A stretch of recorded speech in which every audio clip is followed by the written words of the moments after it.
はい、皆さんこんにちは。今回の動画のテーマは、ダウ理論とフィボナッチだけを使ったトレードシナリオの作り方。トレードシナリオという言葉を聞いたことがあるけれど、シナリオとは具体的にどのようなものなのかわからない。どうやって作ったらいいのかわからない方のために、テクニカル分析の基本中の基本であるダウ理論とフィボナッチだけを使った3ステップでのトレードシナリオの作り方を実際のチャートを使って解説します。この動画を見ることでトレードシナリオを作る必要性と継続的に利益を出す上でトレードシナリオが必要な理由、実際の作り方がわかります。初心者の方はもちろんですが、トレードシナリオをこれまで意識してこなかったという方は、まずはこれから始めてみてください。それでは早速本題に入っていきましょう。まず最初にお伝えしておきたい重要なこととして、FX をはじめトレードというのは上か下かを予想する必要は全くないということです。ドル円これから上がるかもしれないからロングしておこう。これからは FRB の利下げがあってドル安になるからドル円は下がるだろう。ショートだのようにですね、上か下かを予想して当てるゲームではなく、値幅を取るゲームです。では値幅を取るために何が必要かというと、仮に相場がこのように動いたら、ここからここまで動く可能性が考えられるから、買いを狙っていこう。このあたりでこんな動きになったらここまで動く可能性が出てくる。だから売りの機会が考えられる。というように、今後の相場の動きについて考えられるいくつかの可能性を想定して、このようになったらこうするというようにあらかじめ準備しておくこと。この計画のことをトレードシナリオというふうに言います。言葉だけだとまだピンとこない方もいらっしゃると思いますので、この後チャートを使いながら解説をしていきます。実際のシナリオの作り方の例をお見せする前に、まずなぜそもそもシナリオが必要なのかというところを解説していきます。ここがしっかりと腹落ちしていないと、この動画の中でお話しする継続的に利益を出すトレードが実現できません。皆さん目の前の何回かのトレード勝てればいいとは思っていませんよね。継続的に利益を出し、資金を増やしていくことを望んでいるはずですので、まずここをですね、しっかり押さえていただければというふうに思います。トレードシナリオというのは、こうなったらこうするというトレードの計画、プランのことです。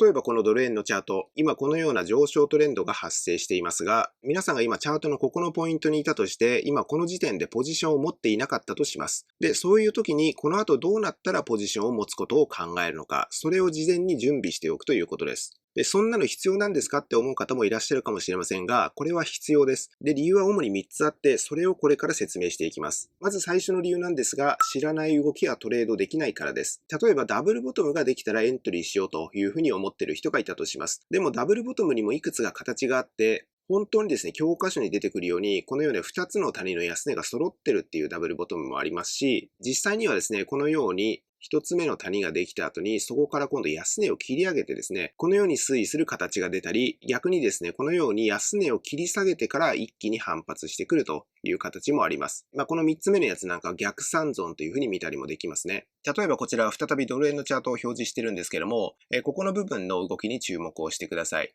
この手前の部分ですね、上昇トレンドが発生していたんですが、ここで少し大きめの反落が発生しています。そして下がったところから1回反発が発生して、ある程度戻ったところでもう1回下がってくるんですが、今度はここから安値を切り上げる形で再び反発して、このような上昇トレンドに転換しているということがわかります。はい。で、これもですね、ダブルボトムイコール、こういうように安値が揃っている形のものとしか認識できない人は、こういう形のダブルボトムが発生しても、それに気づかないわけですね。で、気づいた時にはなんか上昇トレンドが発生している。あ、ここが転換ポイントだったんだというふうに後から気づくわけです。なので、あらかじめどういう動きが出たらポジションを持てるかどうか、いくつかのパターンを準備しておくことが必要ということになります。はい。続いて2つ目の理由なんですが、これは感情的衝動的なエントリーを避けるというものです。トレンドが大きく伸びている場面なんかで、特に自分はそれに乗れていなかったりすると、このままだと置いていかれるかもしれないってことで、ついつい飛び乗りでエントリーしてしまう。でもポジションを持った後に下がってきて、結果的には高値掴みになるなんていうですね、経験をしたことがある方は少なくないと思います。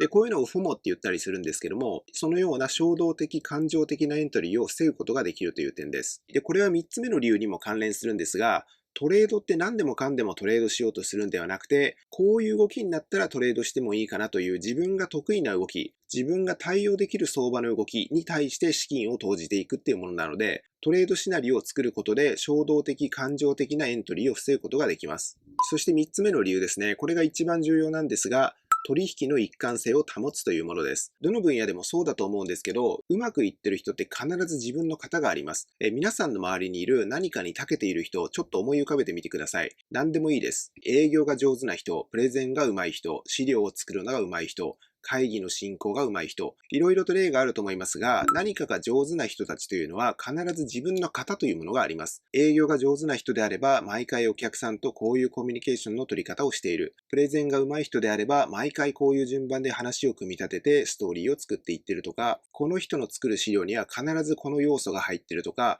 行動やアウトプットに一貫性があるはずです。じゃあなんでトレードに一貫性って大事なんですかっていうと、こういう時にこういう形になったらこうするという判断のロジックがあります。で、このようなロジックがあるから毎回同じ判断基準で繰り返すことが可能となります。それによって再現性というものが生まれます。再現性というのは 100% こうなるというものではなくて、あくまで統計的な確率に基づいてこうなるときはこうなりやすいというものです。だから統計的に見て優位性のある根拠、判断で一貫性のあるトレードをしていくことが継続的に利益を出せることにつながるということになります。それではここまでの内容をもとに実際のトレードシナリオを作成する例をチャートを使って解説していきます。今回シナリオを作成する前提条件なんですけども、上昇トレンドの押し目買いを例としてシナリオを考えていきたいと思います。こういう上昇トレンドにおける一時的な下落の場面ですね。こういうところを押し目というふうに呼びますが、こういったところでの買いを狙っていくシナリオを考えていきたいと思います。押し目買い戻り売りがトレンドフォローの基本ですね。今回はそれ以外の動きは一切狙わないということです。そして今回のシナリオ作成なんですけども、3ステップで行っていきます。まず第1ステップとしてはトレンドの発生、それから継続の確認。次にステップ2としては押し目水準の候補把握。それからステップ3として下げ止まりの見極めです。上昇トレンドというと、今ここの図に書いてある通り、上がって下がって上がって下がってというふうに動いていくように見えるんですけども、実際にはですね、上がったら止まって、そこから一旦下がって、でまた一旦止まって、また上がって、である程度上がったらまた止まって、そこから下がって、で、また止まって、もう一回上がるというようにですね、上がる、止まる、下がる、下がる、止まる、上がる、上がる、止まる、下がるというように、この止まるというフェーズを介して進んでいきます。上がった後に止まって、そこからまた上がっていくっていう、この上がる止まる上がるのパターンもあるんですけども、このようにジグザグを描いて上がっていくのが基本形ですので、今回はこちらの形を例として進めていきたいと思います。ですので、この止まるの見極めのところが、このステップ3のところに該当します。それでは実際のチャートを使って見ていきましょう。今、ポンド円の2023年年初付近の冷やしチャートを表示しています。はい、まずは環境認識から行っていきたいと思います。ではまず月足から確認していきましょう。ここの部分で大きく下落して、そこから戻ったところでもう一回反落するんですが、ここの安値をブレイクできないで、ここのネックラインをブレイクしてきました。そしてこのネックラインの裏のところに到達して、このような月足で大きな下髭が出ていることがわかります。ここネックラインの裏ということもあって、このあたりなんかありそうだなということが見当がつきます。はい、それからここの大きな下落の起点の高値ですね、ここにもラインを1本引いておきましょう。ちょうど195円の付近です。環境認識に関しては、こちらの動画で詳しい手順を解説しています。環境認識ちょっと自信がないなという方はですね、こちらの動画も合わせて参照してみてください。続いて週足を見ていきましょう。はい、週足に切り替えました。週足で直近の動きを見てみると、ここの部分上昇トレンドが発生していることがわかります。そしてこの青の水平線が先ほど月足で見たネックラインに該当しますが、ここで週足でも長い下髭が出ていることがわかります。そしてこのネックラインのところから反発して、もう一度ネックラインのところまで押してきたところで少し揉み合ったような様子を見せています。はい、次に日足を見ていきましょう。ここからですね、スイングハイローも表示して見ていきたいと思います。まずこの月足で見たネックラインのところからこのように急反発の動きが出て、そこから今度は下落に転じているということがわかります。そしてネックラインのところに再び到達して、レンジ相場を形成し始めているということがわかります。こういうようなレンジ相場ですね。ではこの後の予想を見ていきましょう。はい、引き続きレンジ相場継続中ですね。今ですね、このようにレンジを上にブレイクしてきました。で、先ほどお話しした下がる、止まる、上がるのお話を思い出してほしいんですけども、直近ですね、このように下落が発生していたところ、その下落の終盤でこのようなレンジ相場を形成して、それを上にブレイクしてきたということで、この時点でですね、下げが止まったというふうに考えられますので、ここからですね、再び上昇に転じていく可能性が出てきましたので、押し目買いを狙うためのシナリオを考えていきたいと思います。今回の押し目買いを狙う際に想定するシナリオとしては、フィボナッチの 50% の水準まで押したところを目安とします。先ほどのステップ2のところ、押し目水準の候補として、今回は 50% を想定するということですね。そしてステップ3に該当する下げ止まりの見極めのところに関しては、今回はダブルボトムもしくは逆三損を確認し、加えてリスクリワード2が狙えるような場面だったらエントリーを検討というふうにしたいと思います。押し目戻り目でよく発生する形に関しては、こちらの動画でまとめています。押し目形成の時にいくつか発生しやすいパターンっていうのはあるんですが、今回はそのうちダブルボトムもしくは逆三尊をケースとして想定していくということです。では早速始めていきたいと思うんですけども、まずレンジをブレイクしてきましたので、それに対する押し目水準というのを測っていきます。このようにフィボナッチを引いていくと、ちょうどこの辺りですね、50% 水準になりますので、この辺りに来たら押し目買いを検討していくということになります。今 50% 水準のところに到達しましたので、ここから4時間足に切り替えていきます。4時間足に切り替えました。先ほど確認した 50% の水準というのがここに控えています。続きの様子を見ていきましょう。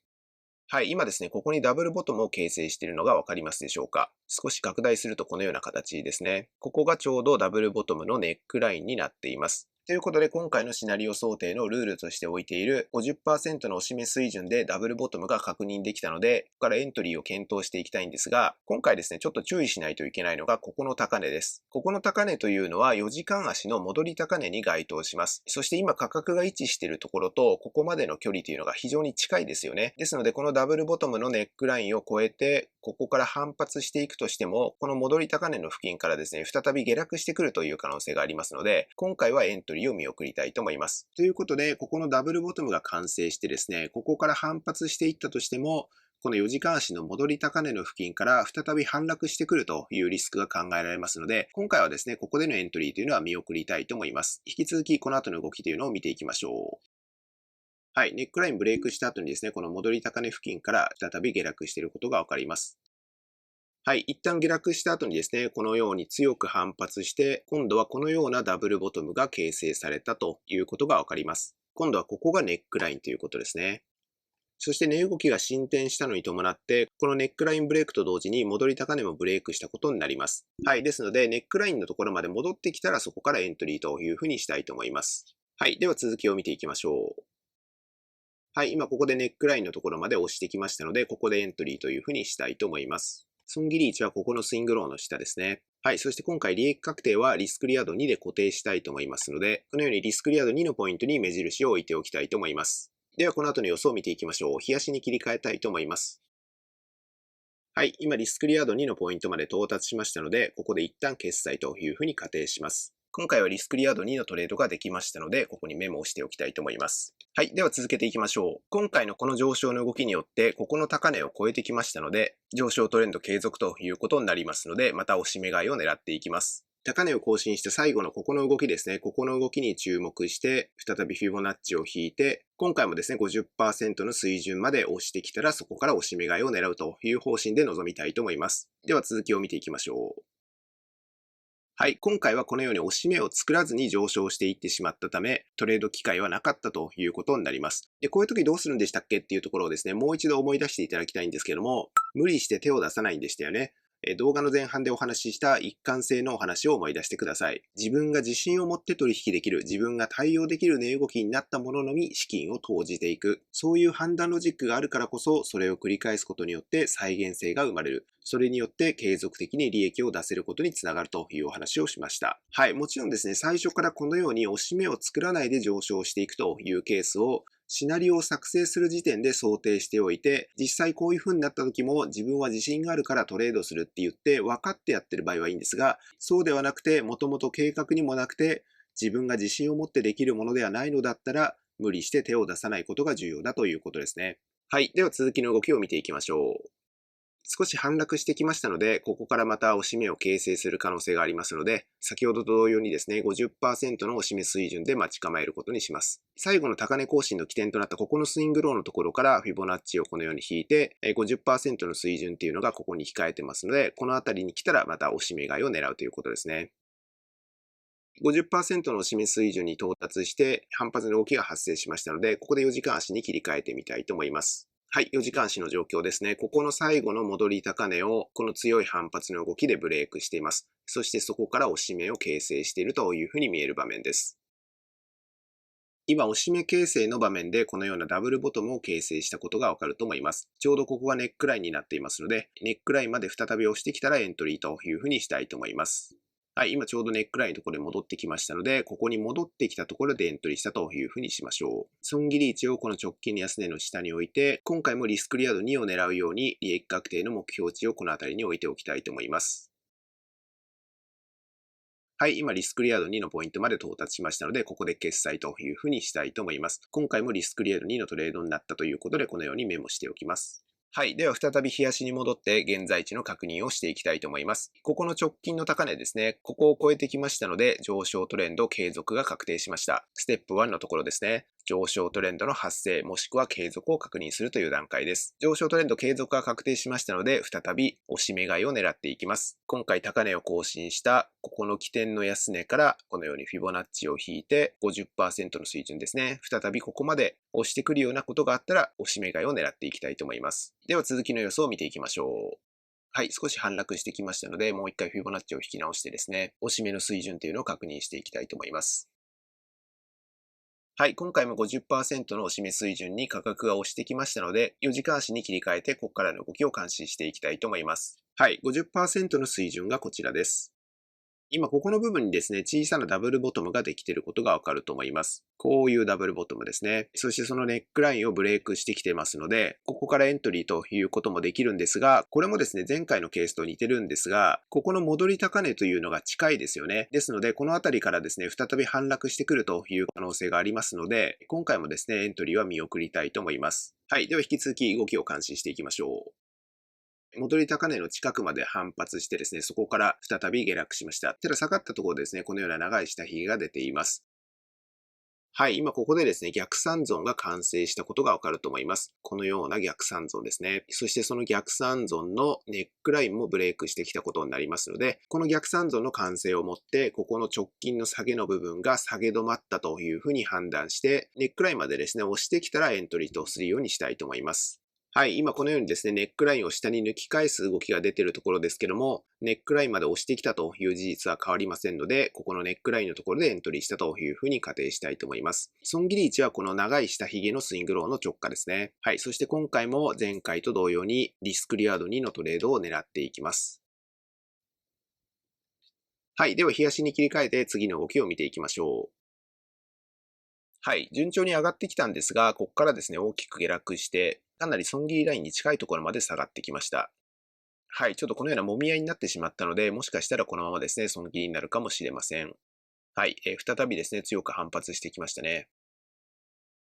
はい、ここで今到達しましたね。ここのリスクリアード2の目標地点まで到達しました。ということで、トレンドフォローの押し目買いのトレードシナリオの例として、今回は全く同じ条件でのシナリオというものを考えてきたわけなんですが、もちろん例の中で見たように空振りすることだってありますし、シナリオ通りの動きになったんだけれども、見送ったものもあります。見送るっていうのは裁量判断になるんですけども、動画の前半でお伝えしたトレードシナリオを作成することで一貫性のあるトレードにつながるという点が理解していただけたのではないかなというふうに思います。最後の例のところ、この逆三尊が出た時なんですけども、この逆三尊の前にこの小さなダブルボトムができた時にエントリーを見送りました。で、仮にですね、このダブルボトムを見てエントリーした場合というのはおそらく損切りになってると思うんですけども、例えばここを損切りにしてるような場合ですね、ここの下げの動きで損切りになってると思います。ただその後ですね、同じ根拠を持ってこの逆三尊ができたということをベースにトレードして、しっかりとリスクリアード2のトレードができていれば、ここのダブルボトムでのトレードの損失というのを逆三尊のトレードで取り返してプラスに持っていくというところまで理解していただけると思います。2回のトレードですね、同じ許容損失額でトレードしていれば、